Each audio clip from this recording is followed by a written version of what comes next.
réveille. Oui. Donc finalement, si on commande, donc on le fait ensemble, hein, on est d'accord. Enfin, vous le faites en même temps que vous le lisez. Donc on a un homme de 25 ans, premier dossier, qui est aux urgences parce que le matin il s'est réveillé avec une paralysie de la main droite. Il n'a pas d'antécédent. Il pense qu'il s'est endormi à 3 heures du matin après une soirée avec des amis.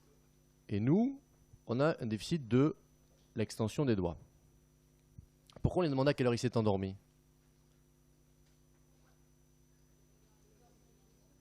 Parce que le temps de compression, alors déjà là tu fais un diagnostic. Hein.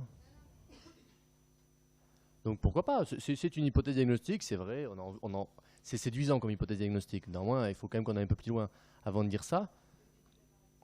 Voilà, début, parce que surtout quand on dit il s'est réveillé, quelle information qu'il y a derrière? Pas tant, c'est qu'on n'a pas la chronologie d'apparition. En neurologie, outre le symptôme, c'est la chronologie d'apparition, mais quel que soit le symptôme, hein, un déficit, une céphalée, qui fait tout le diagnostic.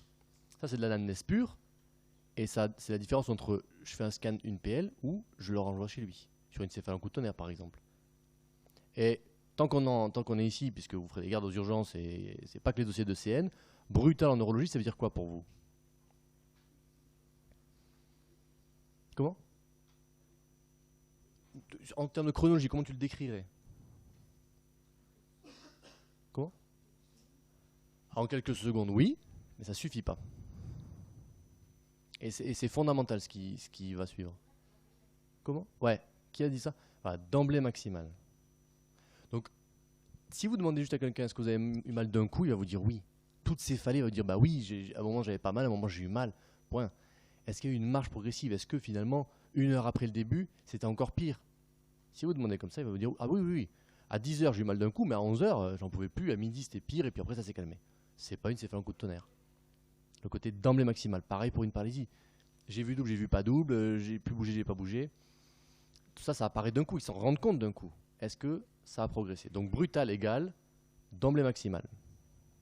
Et en quelques secondes. Ok. Donc lui, on ne sait pas. Il se réveille avec ça. Donc on ne sait pas si ça a été très rapide, brutal, on n'en sait rien. Donc c'est un déficit du réveil. Et on demande à 3 heures parce que ce qu'il y a derrière éventuellement, il faut prendre l'habitude de ça, c'est qu'on pense du coup quand on dit brutal à un AVC. Dès qu'on prononce le mot AVC, il y a un timing particulier quand même. Pourquoi? Voilà, pour la thrombolyse, pour la revascularisation, chimique ou mécanique, qui est de combien? 4h30 pour une thrombolyse. Okay. Vous connaissez la subtilité des AVC du réveil? Vous avez déjà vu en neurologie ou la subtilité de ça, des AVC du réveil, comment on peut faire la part des choses un petit peu? Voilà, en termes de mismatch radio-radiologique. Donc flair et diffusion. Diffusion positive précocement, un flair après 3 heures classiquement. Attention, on n'allait pas dire que tout déficit de moins d'1 heure avec un flair positif est forcément plus ancien. Non, non, non.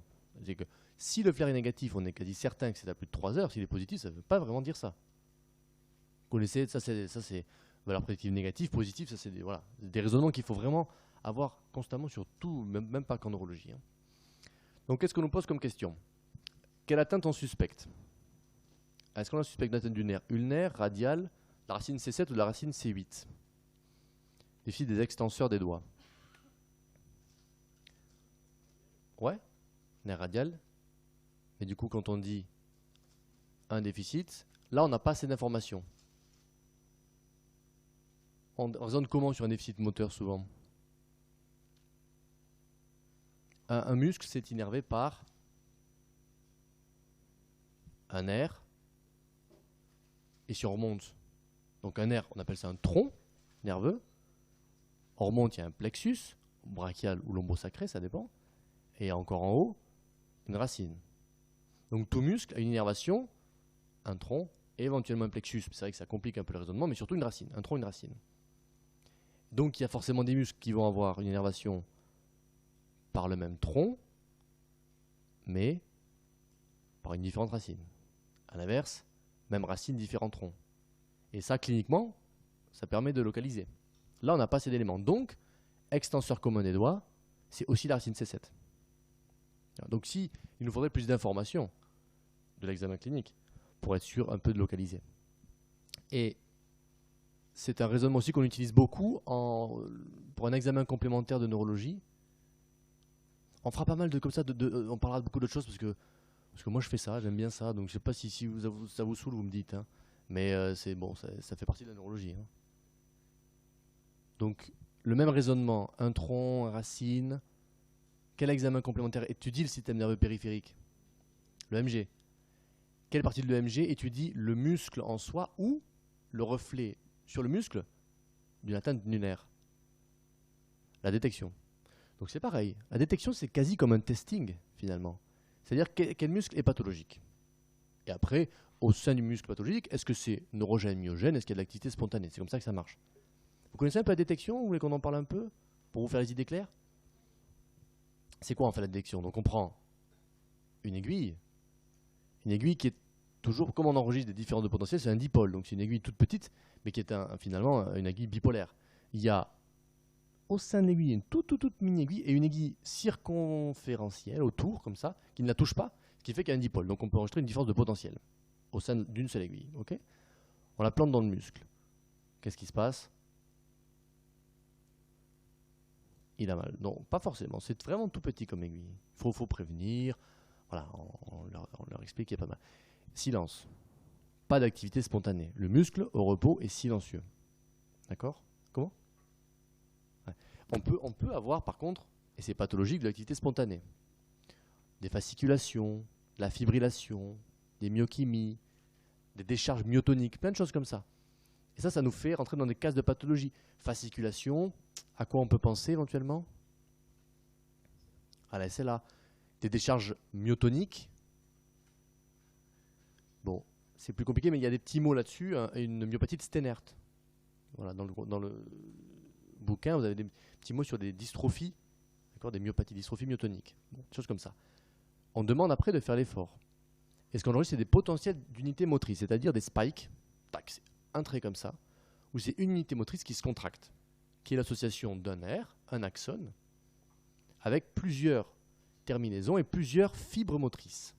Okay, plusieurs fibres motrices. Si l'unité motrice est près de l'aiguille, le spike va être grand d'amplitude, et s'il est plus loin, il est de plus en plus petit parce qu'on l'enregistre un peu moins. Donc, une activité motrice volontaire normale, c'est l'association de plein de potentiels différents comme ça, associés, et qui se succèdent dans le temps. Et ce qu'on voit, c'est que la contraction progressive fait que, et c'est ce que vous faites toujours, pour augmenter sa force, on recrute les mêmes unités motrices en temporalité, c'est-à-dire que la même va décharger de façon plus fréquente, ça augmente la force, et en termes spatial, on recrute de plus en plus d'unités motrices. Donc on voit s'enrichir le tracé, voilà, en termes spatial et temporel. Donc plus d'unités motrices qui apparaissent, et la même qui décharge plus fréquemment. Ça s'appelle un tracé interférentiel, c'est normal, c'est le bordel, il y a de tout partout. Ça c'est normal. Après on fait la différence du coup entre un tracé myogène et neurogène, et grosso modo c'est quoi? Tracé myogène, on perd des fibres motrices au sein d'une unité motrice, donc elle va pouvoir décharger à la même fréquence. Il y aura autant d'unités motrices, le tracé sera riche, mais les potentiels seront petits, parce qu'il y aura moins d'unités motrices au sein du potentiel et de l'unité motrice, d'accord? Donc petit potentiel, court, et qui décharge du coup pour avoir la même force beaucoup plus fréquemment, donc tracé trop riche. Donc riche microvolté, c'est ce que vous avez à apprendre pour le myogène, riche microvolté. Ça vous dit quelque chose, tout ça, c'est écrit. Et pour le neurogène, on perd en unité motrice. Donc on ne va pas pouvoir recruter plus d'unités motrices en spatial, parce qu'on en perd, il n'y en a pas. Et la même va devoir recruter plus fréquemment pour avoir la même force motrice. Donc on va avoir un tracé pauvre, voire simple, c'est-à-dire moins d'unités motrices, accéléré. D'accord ? Un recrutement accéléré pour avoir la même force motrice. Et on peut avoir des patients qui, en détection, souvent des séquelles de poliomyélite, des choses comme ça, vont avoir un tracé simple. Donc une seule unité motrice qu'on enregistre. Ça ne veut pas dire une seule dans le muscle, mais une seule à l'endroit où on enregistre. Et pourtant, pas de déficit. Cette unité motrice, isolée, grande du coup, parce qu'il va y avoir de la réinnervation, elle va choper plein de muscles, plein de fibres motrices, qui va s'accélérer, comme ça, comme un avion, eh bien, va permettre au muscle d'avoir une force normale. Vous voyez un petit peu, c'est clair? Pas trop. On explique la physiopathe, on recrute des fibres motrices en spatial, en temporel. Après, si c'est le muscle qui est malade, ben, c'est forcément riche et petit. Et si c'est le nerf qui est malade, c'est pauvre et accéléré. Voilà. Il faut retenir comment ça se passe. Et donc, par définition, en fonction de quel muscle est malade en détection, on peut dire si c'est tronculaire ou radiculaire. Par exemple, deux muscles d'innervation C7 malades mais de nerfs différents, ce sera radiculaire C7. Un grand palmaire médian et un extenseur commun des doigts, par exemple. Si les deux sont malades, c'est soit à la fois tronculaire radial et médian, mais c'est surtout radiculaire C7. Toujours le même raisonnement.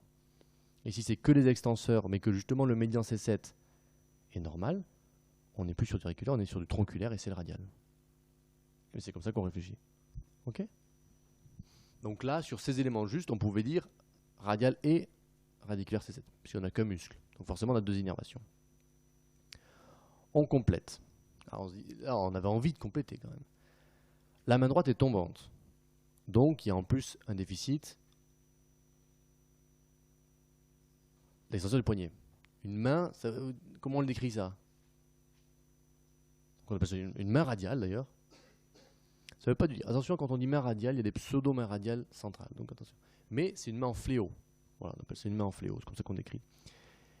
Il est impossible d'étendre le pouce, porter en dehors, et il peut étendre P2 et P3 sur P1. Et il a réflexes normaux. On a aussi un déficit incomplet de l'extension du bras. Alors voilà, là je ne suis pas d'accord parce que c'est de la flexion du bras, mais je prends les diapos. C'est quoi ce muscle?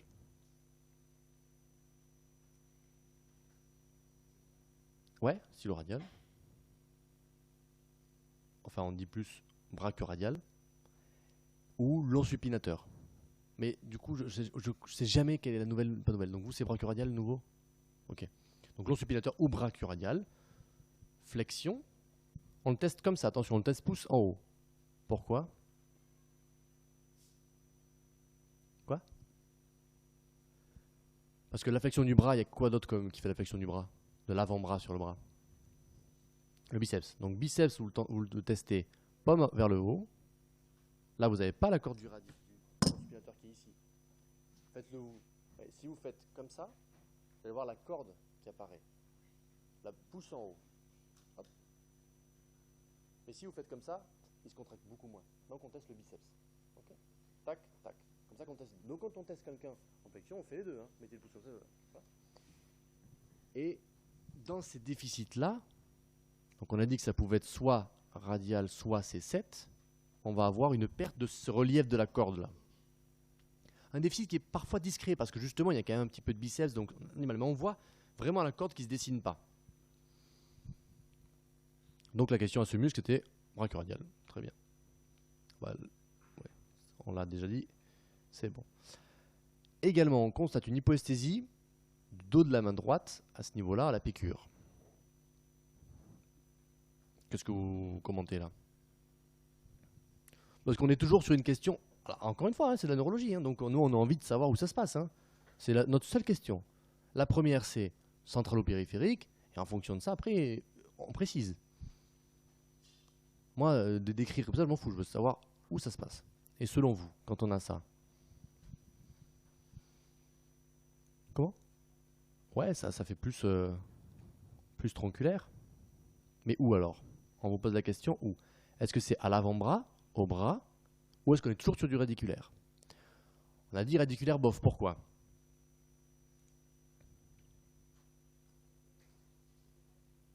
Parce qu'il y a un déficit sensitif qui n'est pas systématisé au territoire C7, mais plutôt au territoire radial. Et parce qu'encore une fois, long supinateur, c'est C6. Donc ça colle pas. Mais alors après, c'est à l'avant-bras ou c'est au bras?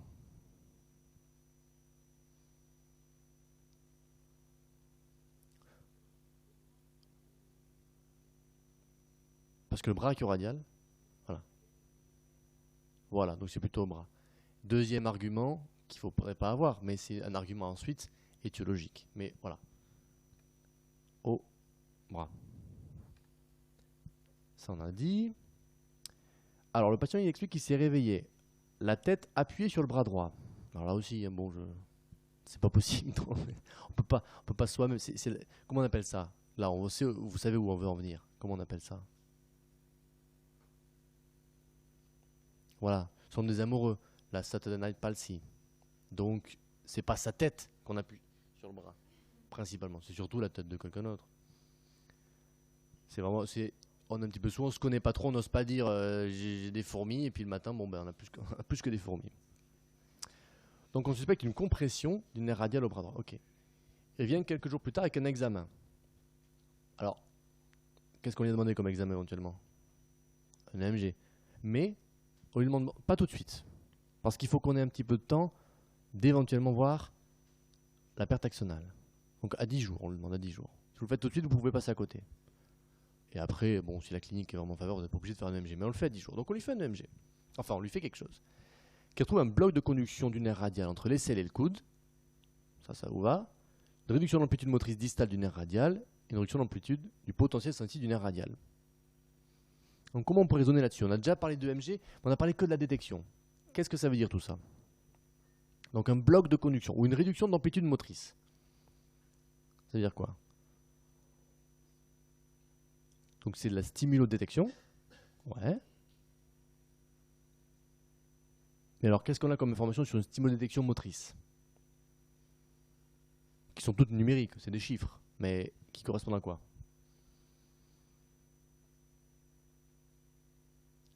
Bon, déjà il y en a un, il y a de l'amplitude. Bon, il y a une des infos, c'est de l'amplitude. Ok. Quelles autres infos on peut avoir? La vitesse. Pour la vitesse, on fait comment?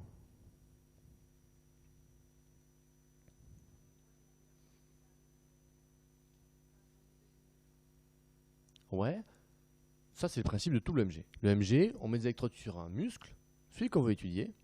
En l'occurrence, sur un radial, on peut mettre sur l'extenseur propre de l'index, par exemple. Donc, on se met sur le muscle qui est là, hop, et on stimule le nerf radial où on veut, techniquement, où on veut, tant qu'il est accessible et superficiel. Okay. On stimule et donc on va avoir un potentiel d'action qui, lui, n'est pas un spike parce qu'il est composé de toutes les unités motrices qui se contractent en même temps. Donc, il est large, d'accord, et il a une certaine amplitude. C'est un petit peu, parce que les fibres motrices, elles ne conduisent pas toutes la même vitesse. C'est un petit peu comme si on faisait faire une course entre une Clio et une Ferrari. Sur 10 mètres, kiff-kiff, mais sur 1 km, bon, on sait qui arrive en premier. C'est ça l'élargissement. C'est qu'il y en a qui conduisent vite, et donc la composition fait quasi une course de gosse. Okay.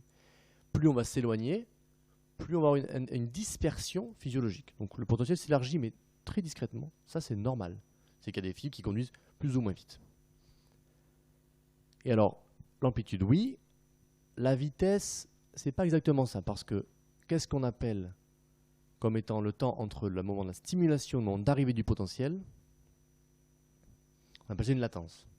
La latence, qu'on dit distale parce que souvent, c'est là qu'on l'enregistre. Par exemple, sur le médian, on va se mettre sur le court abducteur du pouce, on va stimuler au poignet, et on aura une latence distale.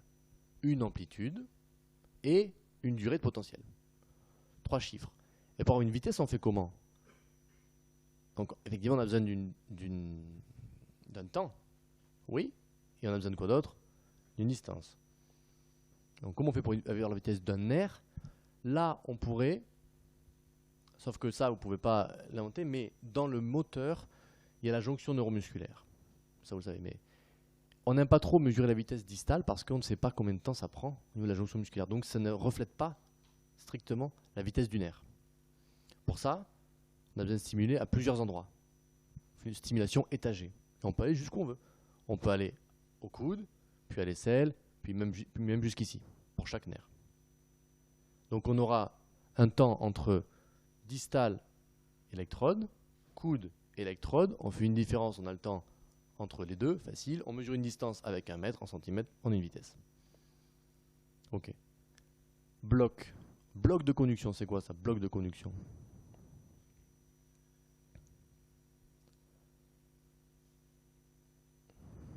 C'est-à-dire quoi? Parce que vous pourriez me le dessiner, ça. Comment vous dessineriez ce qui est écrit là?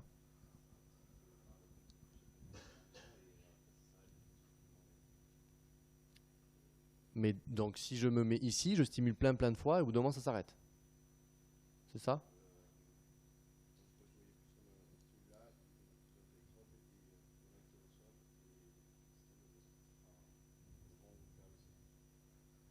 Et donc, oui. Et tu localiserais comment, toi, le... Mais c'est-à-dire que tu enregistres à la fois sur un muscle et à la fois sur un nerf. Donc tu n'enregistres pas la même information. Donc ça marche pas. Donc on ne bouge pas le recueil. On recueille tout le temps au même endroit. Mais, tu as raison, du coup, on fait quelque chose d'étagé. En fait, c'est la stimulation qu'on bouge. C'est pas le recueil qui bouge, c'est la stimulation. On se met ici, on stimule à plusieurs endroits. On aura un potentiel qui est bon ici, qui est bon ici. On se met à l'aisselle, on n'a plus de potentiel. Ou il y a une baisse de plus de 50% de l'amplitude. Et donc, ça veut dire qu'il y a quelque chose qui bloque entre le point de dernière stimulation et avant-dernière stimulation. Donc, entre l'épaule et le coude, au bras, il y a quelque chose qui bloque la conduction sur le nerf radial spécifiquement, puisque si on fait pareil sur le nerf médian et le nerf ulnaire, ça passe. Bloc de conduction. Ça ne présage pas de l'étiologie. Ça peut être une vascularite qui s'exprime comme ça. Ou ça peut être une compression comme celle-ci, tout simplement. Vous voyez le truc? On stimule en remontant, et au bout d'un moment, pouf, on perd le potentiel en distalité. C'est donc que le nerf, à un moment donné, l'axone, il est malade. Vous voyez le truc? Okay. Non? Alors comment on peut savoir? Après là, on n'a parlé que d'amplitude. On a parlé, nous, par contre, qu'on pouvait interpréter plusieurs paramètres, et pas que l'amplitude. Alors comment on différencie, grosso modo, démyélinisant d'axonal? La vitesse. Alors oui, tout.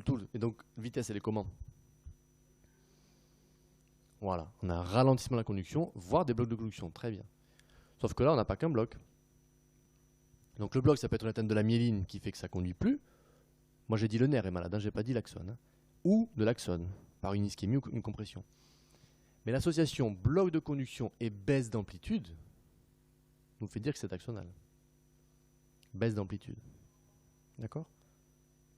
Si tu le fais en phase aiguë, tu auras un bloc de conduction, pas de baisse d'amplitude. Tu ne pourras pas savoir si c'est déminilisant ou si c'est une ischémie et tout. Tu répètes l'examen à 10 jours ou tu le fais d'emblée à 10 jours, tu as une baisse d'amplitude. Ce qui veut dire que l'axone est malade.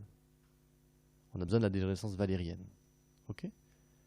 Et en sensitif, là aussi, on fait amplitude et vitesse. Donc en gros, sur un EMG, très classiquement, on fait plusieurs nerfs, moteur, sensitif, détection. Et avec ça, on peut dire plein de choses. Alors vous verrez pour les thèmes des neuropathies périphériques, parce que ce n'est pas la question là, mais on peut dire sensitif pur, sensitiomoteur, axonal, diminisant, longueur dépendant, plexique. Tout ça, c'est l'EMG peut répondre à tout ça. Et à chaque fois, on ouvre un tiroir de cases, enfin de causes. Okay. Donc là, la question c'était quel est cet examen? Bon, on le savait, mais est-ce que c'est une détection ou une simulodétection? Voilà, simulodétection, très bien. Alors là, qu'est-ce qu'on voit? On a triceps et brachio-radial. On est en stimulodétection ou en détection? Bon, c'est écrit, mais outre le fait que ce soit écrit, je vous l'ai expliqué tout à l'heure. On voit de la détection. Chaque petit spike est une unité motrice. Il y a des petits, des grands. Les grands se répètent parfois de façon rapprochée. Voilà. Donc on voit un triceps et un brachio-radial. On imagine que c'est en contraction maximale. Hein. Là aussi, c'est très important de bien regarder ce que fait le patient, parce que s'il ne se contracte pas complètement, on n'aura pas le recrutement nécessaire pour interpréter le tracé. Ça, je vous ai expliqué pourquoi. Alors, est-ce qu'il y en a un normal, est-ce qu'il y en a un pathologique, est-ce que les deux sont normaux? Les deux pathologiques, plutôt le B. Le A, c'est difficile à dire comme ça. Admettons qu'il... Voilà. Plutôt le B. Et qu'est-ce qu'on voit?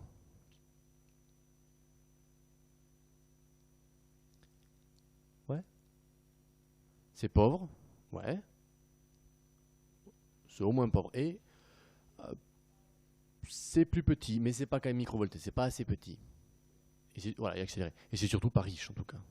Donc c'est plutôt neurogène. Voilà. Donc il est pauvre et accéléré. Alors, je sais pas ce qu'elle a mis, mais... Oui, alors, bon, normalement on peut pas dire ça. Il est pauvre ou il est simple. Simple, on va jusqu'à 3 unités motrices. Moi là j'aurais dit simple, c'est vrai. Mais si on dit qu'il est pauvre, il n'est pas simple. Si on dit qu'il est simple, il n'est pas pauvre. C'est une question de nombre d'unités motrices. Mais ça c'est très Qualitatif, c'est à l'œil qu'on voit ça et chacun a un peu ses définitions. Mais on peut pas dire les deux normalement. Ouais. Parce que celle-ci, là, la même, elle va parfois recruter de façon plus rapprochée. L'accélération en soi, c'est normal, tout le monde accélère. Mais une seule unité motrice simple qui s'accélère comme ça prouve que tu n'as pas assez d'unités motrices pour avoir la force, donc tu es obligé de dire à celle-ci, seule, unique qui reste, vas-y mon gars, c'est tout repose sur toi.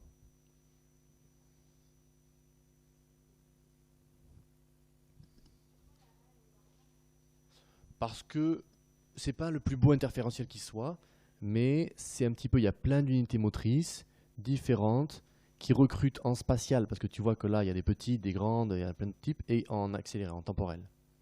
Donc c'est un recrutement normal. Ça, tu peux l'avoir. Si toi, tu te contractes tout doucement, comme ça, tu peux avoir ça. Hein. C'est pour ça que c'est important de contrôler. Et si il suffit de faire un tout petit mouvement, tu vas demander à ton muscle de se contracter tranquillement. Donc, tu vas, voilà. C'est pas clair. Oui, tu veux dire quoi?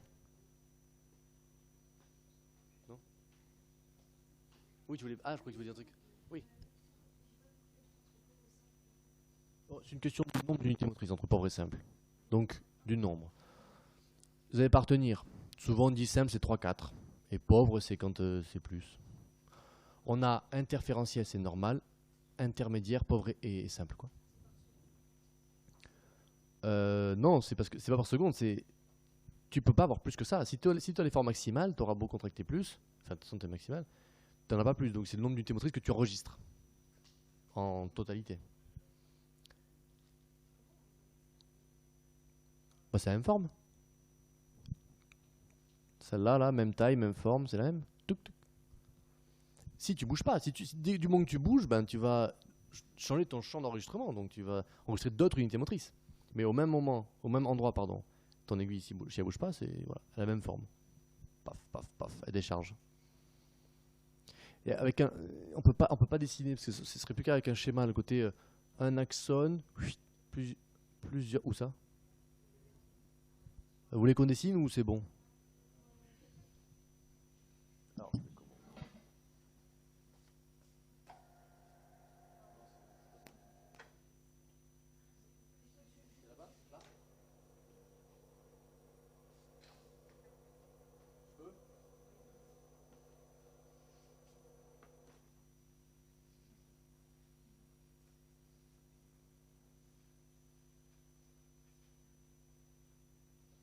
en gros, on a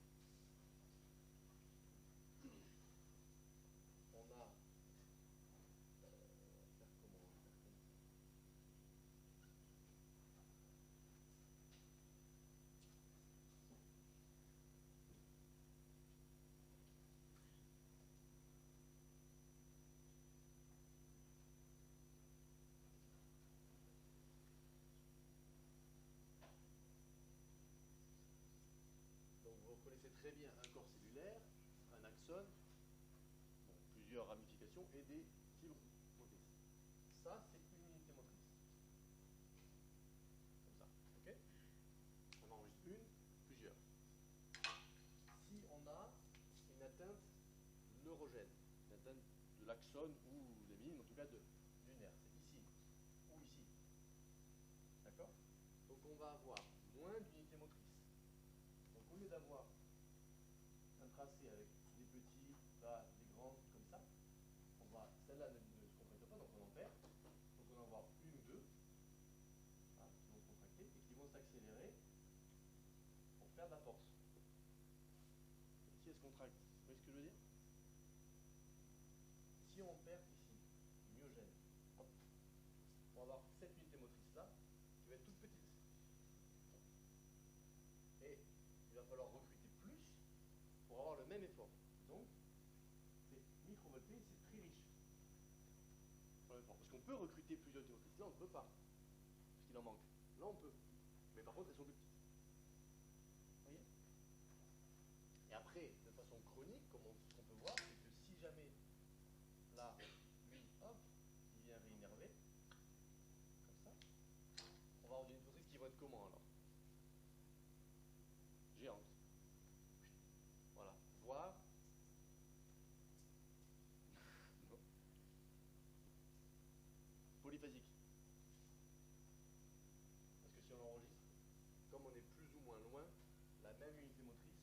comportera plusieurs phases, le temps que le signal arrive en fait.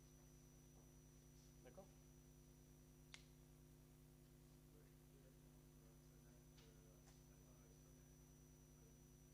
Ouais, ben, quand tu as un nerf,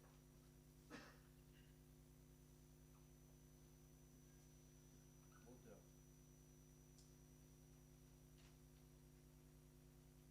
ça vous voyez le schéma, bon, ça fait quoi? Gaine-myline, cellule de Schwann. Attention à ne pas confondre avec. J'ai entendu. Ouais, les oligodendrocytes qui sont la myéline centrale. D'où la différence entre une sclérose en plaques et un Guillain-Barré. Sclérose en plaques qui donnera aussi une atteinte énorme, puisque le nerf optique a une myéline centrale, et un Guillain-Barré qui donnera une PF, puisque c'est de la myéline périphérique. C'est juste le bas. Et là, vous connaissez très bien à quoi ça sert à la conduction saltatoire. Si on a l'axone qui est malade, on va avoir, on a déjà vu, une baisse d'amplitude. Donc, au lieu d'avoir un potentiel qui va être comme ça, latence, amplitude, durée du potentiel. Dans l'axonal, on va avoir un potentiel plus petit. Qu'on mesure, on a des normes. Un médian, c'est 6 millivolts. Bon, mais si ça fait 3 millivolts, c'est trop petit. Voilà. Et si on a de l'axonal, on aura aussi une hypertrophie. D'accord? Ça, c'est l'axonal. Par contre, la gaine-myline n'est pas bien sur les nerfs qui restent, donc la latence est bonne et la vitesse est bonne aussi. Donc on fait une stimulation étagée. On a la différence de latence et on a la distance. C'est comme ça qu'on fait toute vitesse. Si sur un tracé, vous voyez ça comme ça, vous savez que vous avez fait de façon étagée. Là, vous êtes poignet, là, vous montez sous coude, vous avez à chaque fois des vitesses. Vous voyez le truc? Sur la tête de la gaine-myline, l'axone est bon, du moins au début, donc l'amplitude va être préservée. Néanmoins, le signal va moins vite. Donc, soit, qu'est-ce qu'on va avoir si on fait qu'une stimulation en bas?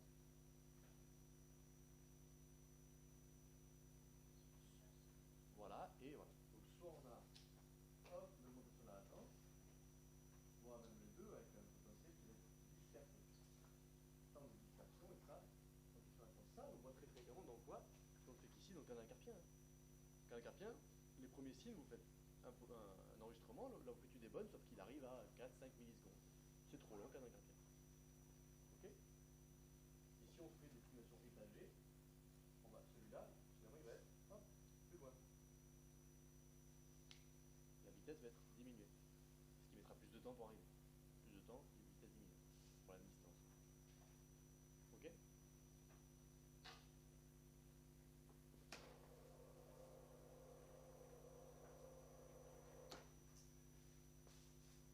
Alors, après, qu'est-ce qu'on disait? Oui, bon.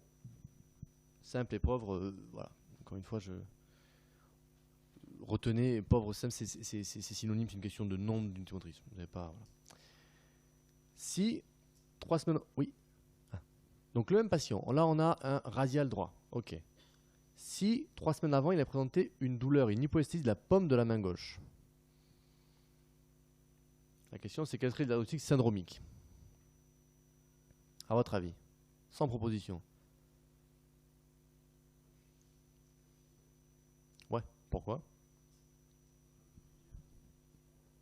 Plusieurs troncs nerveux. Asymétriques. Voilà. Et douloureux. Ça rentre souvent les... Alors, en plus, on ne dit pas multinévrite. Hein. Donc, vous m'embêtez sur brachio-radial, mais... Non, comment on dit? Voilà. Mais bon, multinévrite. Mais mononeuropathie multiple. Elles sont douloureuses. Première étiologie à éliminer, à évoquer. Vascularite. Très bien. Nerf médian, je ne vous le refais pas. Ça, c'est bon, ça à connaître. Plusieurs racines, on en a déjà parlé. Plusieurs muscles. Et une inervation sensitive que vous voyez là. Ok. Cubital, pareil. Plutôt C8 en racine, c'est vrai. Plutôt que des muscles de la main, sauf le fléchisseur ulnaire du carpe. Voilà. Ça, c'est intéressant, c'est vrai, pour les muscles un petit peu. Nous, on a toujours des muscles un peu sentinelles, quoi. Le muscle qu'on teste pour faire la différence tronc-racine. Donc le brachioradial en est un bon. C'est radial, c'est 6, c'est 7. Extenseur brachioradial, c'est 6, c'est 7. Et ça reste du radial. Grand palmaire, c'est pas mal, c'est du médian, c'est 7. Voilà, des choses comme ça. Les réflexes, vous connaissez les réflexes qui sont du membre supérieur? Ouais. Bon, il y en a 4, 5, 6, 7, 8. Enfin, pour les racines, c'est bon. Ok. Alors, deuxième dossier. Donc là, ça va pour le nerf. Donc il nous faut une chronologie.